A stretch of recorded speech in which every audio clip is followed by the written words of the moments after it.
আসসালামু আলাইকুম। অ্যাডগেইন media CP নেটওয়ার্কের অফারগুলো আপনারা অ্যাপ্রুভ করতে পারতেছেন না? আজকের এই ভিডিওতে অ্যাপ্রুভ করা দেখাবো। সে ধরেন রেওয়ার্ড জিঙ্গা ক্যাশ আপ 850 জাস্ট অফারের উপরে ক্লিক করে দিবেন।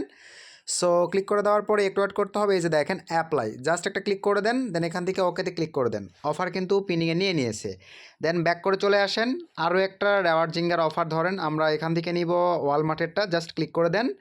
এখান থেকে আপনারা সিম্পলিভাবে অ্যাপ্লাই ক্লিক করে দেন। অফার কিন্তু ভাই দেন ওকেতে ক্লিক করে দেন। এভাবে অ্যাপ্লাই পাঠিয়ে দিতে হয়। দেন আপনারা সিম্পলিভাবে ব্যাক করে আসেন। সে ধরেন জব অফার নেবেন, জাস্ট এখানে সার্চ দেন জব অফার লিখে। দেন এখান থেকে আমরা চলে আসলাম নিচে, এই যে দেখেন ধরেন অনলি গ্রেড জবের এটা অ্যাপ্রুভ করব। জাস্ট ক্লিক করে দিলাম অফারের উপরে। Then same process, then apply click করে দেন, দেন এখান থেকে ওকেতে ক্লিক করে দেন। এভাবে অফার অ্যাপ্লাই পাঠিয়ে দিবেন। সর্বোচ্চ দেখা যায় 3 ঘন্টা, সর্বনিম্ন 3 ঘন্টা, সর্বোচ্চ দেখা যাবে 24 আওয়ার্সের মধ্যে আপনাদের অফারগুলো কিন্তু অটো অ্যাপ্রুভ করে দিবে। এভাবেই অফার অ্যাপ্রুভ করতে হয় অ্যাডগেইন মিডিয়ার।